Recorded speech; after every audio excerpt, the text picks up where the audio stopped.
Hey everybody, welcome back to another episode. I'm back from my hiatus. Whatever this cold or sickness that's going around, it has been a crazy rough one. So hopefully everybody is staying healthy and safe out there. But in this episode, we have the Hotshot 2 Blockhead Motors edition. Crazy excited for this one. I've been slightly holding off on building this kit. Obviously, with the announcement of the re-release original Hotshot 2, I kind of didn't want to buy that one and have two of the same buggy. I think this particular box art is awesome. It looks good, but I feel they were a little bit on the safe side. It's very reminiscent of the Blockhead Motors Wild one, and I really wanted to try to find a way to distinguish it from that, but also pay homage to the original Hotshot 2, and of course the Blockhead Motors kind of Jun Watanabe kind of style and theme. You know, some poppy colors, kind of going a little bit outside of the box a little bit. So I think I have an idea of what I want to do, but in this episode I'm going to take you guys along. We're going to kind of go step by step, do some time lapses, kind of show you guys some build updates, but I do have a ton of upgrades. We have some suspension pieces, some aluminum pieces, some carbon fiber pieces, MCI original Hotshot 2 decals, and a Homes Hobby Retro Sport motor. So I do want to kind of put my own twist on it, but still, you know, pay homage to the original Hotshot 2 and the Blockhead kind of Motors theme. So hopefully it works out, but I think it'll be a lot of fun. So like I said, I'll take you guys along for this particular build, and other than that, just buckle up and let's get this episode started.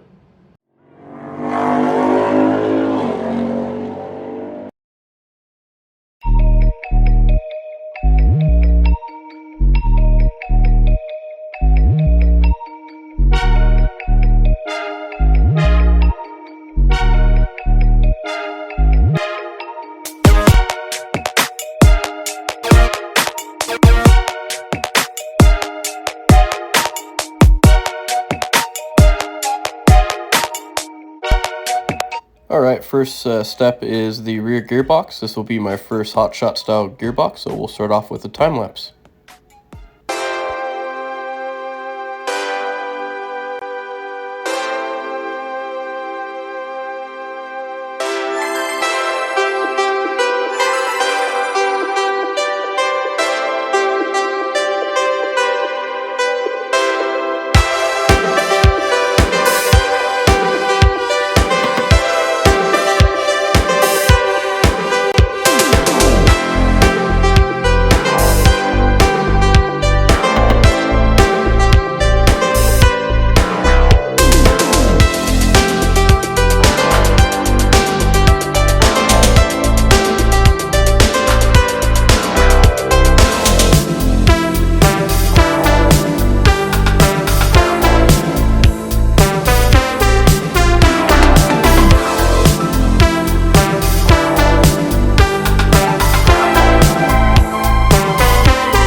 Alright, so I just finished up the gearbox. Everything went together pretty good. The only one issue that I had were with these particular roller bearings here. This is the roller bearing that came with the kit, and then these are the fast eddy roller bearings. So two things that I noticed: obviously these come already sandwiched together or assembled, whereas these are separate. But the issue that I had was when I went to go put it behind that gear. I'll pop a picture up here so you can see that this fast eddy roller bearing actually ended up being too thick, so they wouldn't mesh and go in together. So this particular one was 3.8 millimeters and this one was 4.2, causing the gear to stick, or causing the roller bearing to stick out and forcing the gear to not sit flush. So that's the only one issue I had. I'm not sure if maybe this was just a freak manufacturing issue that I had, or maybe possibly they're all like that, but good thing that the kit did include these bearings, so I just had to swap that out. Other than that, we're going to go on to the first two upgrades. So we have the RRP. This is a 15 teeth. This is their steel pinion gear. And then we're going to do this Holmes Hobby Retro Sport. That yellow and pink I think will look really, really good and add a nice little pop. So I'm going to get this assembled together and we'll keep on going. Alright, we got the rear gearbox assembly completed. Went together pretty good. Really excited for that motor. I think it's going to go really, really good with it. So now we're going to move on to the front gearbox assembly and get that all complete.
Style is the answer to everything. A fresh way to approach a dull or dangerous thing. To do a dangerous thing with style is what I call art.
Alright, finish up the front gearbox assembly. That went a lot easier and smoother than the rear.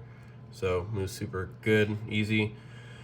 Next we'll start working on our next upgrade parts. This will be rear suspension pieces, arms, shock towers, things of that.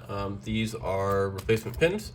So a lot of these will be for front and rear. And then this is the front carbon fiber gearbox brace slash front suspension arm brace.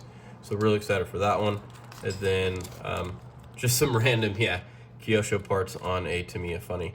But these are the only ones that I could find in the size that I needed. So I needed 2 of these for the rear. So yeah, we'll start assembling the rear arm, suspension, shock towers, things of that. And then I'll update you guys along the way. All right, so just wrapped up the rear arms, uppers and lowers.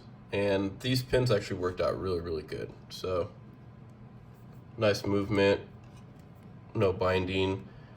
These ones were a little tight. These ones were the Kyosho on a Tamiya, but hey, if it works, it works, right? It's not a bad idea if it does work.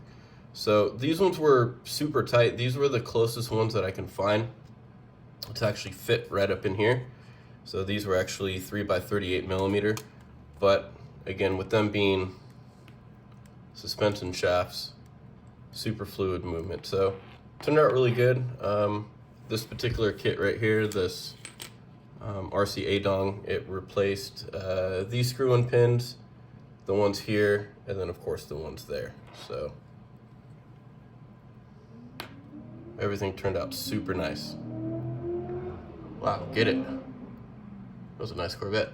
Anyways, yeah, we're gonna keep on going on, and I believe we're gonna start working on some of the front suspension pieces.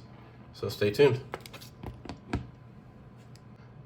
Oh, and one last little update I forgot to mention. These right here. So you have this kind of bulk out of the rear transmission where the gear comes out to connect to the coupler and go to the drive shaft. So it kind of bevels out, and to try to get these E-clips in there, I mean, obviously you can only slide the pins in going that way. So to get a little needle nose plier in here and get that pin on, or that E-clip on, was tons of fun. So that was kind of really the only challenge or struggle. Over here was a little bit easier. The motor got in the way, so I still had to go from this side. But that's kind of the only struggle. If you do these universal shafts, I think it would be a good idea to install them loosely. So just put that, before you put the motor on, put the clip on, kind of slide it in and have it loosely so you can still work on everything. I didn't know that, but the more you know, right? So that was kind of really the only struggle, which is on this side. But like I said, everything worked out. So yeah, I forgot to update you guys on that one. So I believe, like I said, we're gonna jump on to the front suspension pieces. All right, so moving on to the front upper and lower arms. We got those here. Going to a next upgrade that we have, these Jazz Rider aluminum front knuckles, I believe is what they call them. But yeah, and a smoked, I couldn't find them kind of in the silver color, but these are close enough. And again, I think they'll add a nice little pop. So we'll get all this assembled. These, for those of you who have built these, it's like you need 3 or 4 arms to build these. A little bit labor intensive, but a lot of fun. So I'm gonna get this all together, and then we'll get ready to bolt everything up to the front gearbox, and got a couple more upgrades for that. So stay tuned, and I'll give you guys an update here shortly. All right, finished up the front arms and the spindles or knuckles or uprights. Turned out really, really good. So like I said before, it's almost like you need 3 hands when you have to assemble all these pieces. Super tiny screws. You got to make sure that you line up all those holes perfectly. Yeah, a little challenging, but a lot of fun. So now we're going to move on to attaching this to the front gearbox, and then we finally get to do a little bit more upgrade. So this will be the carbon fiber front arm bridge or suspension bridge, and then it also ties the two pieces together for the front gearbox to make it a lot more solid. So really excited for that one. So we're going to keep on trucking on, get that assembled, and then I'll update you guys here shortly. All right, and we're back. So I was able to finish up the front end. Unfortunately, sadness, I could not run these particular pins. They were just too short with these shock mounts. So I'm not sure if possibly the old Hotshot didn't have this add-on piece. It's an add-on piece that got screwed onto these lower arms. But yeah, those suspension shafts unfortunately were too short. So I did have to use the screw-in pins there, no issue. And then these particular screw-in pins just help support the shock towers. But still crazy fluid, like great movement. And then this is that upper suspension support bridge. Holy smokes, this side wasn't as hard. It came with little spacers for the back to make up the gap and add a little tension on this bar. So that clip was a challenge, but was still able to get it in. Holy smokes, this one though. Obviously you couldn't put the clip on and slide the pin because this was in the way. So you had to go forward, wedge that in there with the little plastic spacer without dropping that 50 million times. So that was fun. And then the E-clip, trying to get that E-clipped about 50 million times. That was also a lot of fun. But yeah, finally got that on. So definitely a challenge on this side, but turned out really, really good. And nice movement out of the gearbox. But like I said, look at that. That's pretty good. So I believe we are going to start assembling the rear gearbox and the front gearbox. So stay tuned for that.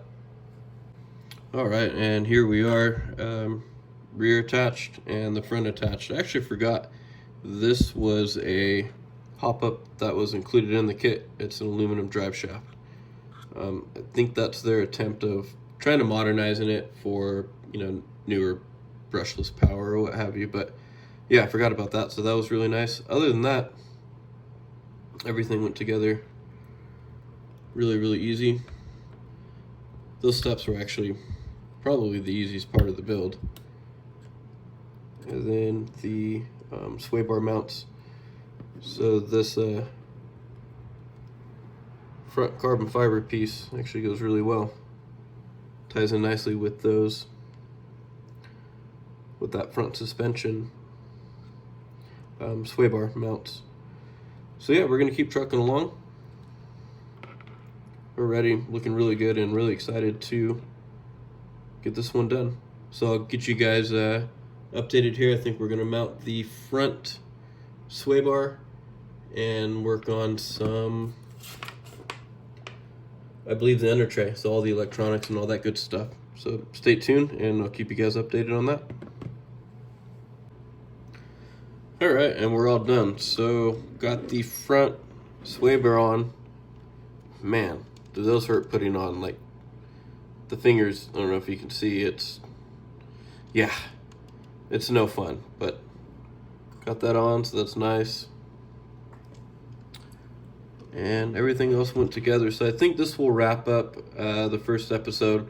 I think I'll break this into a two-part because I have a lot of, well, not a lot, but there's some cage pieces that I'm gonna paint to kind of go with the theme that I'm hoping for. So I think it'll be a lot of painting and decals and finishing up the body on the next episode.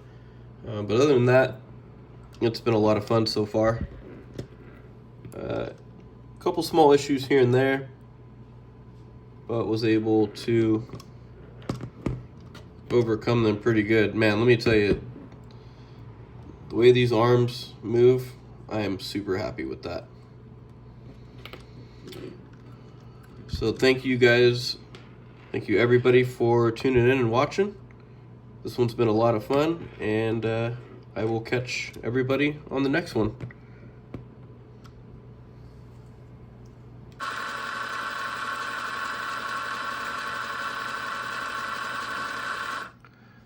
Little teaser video there for you. So cool to see four-wheel drive in action.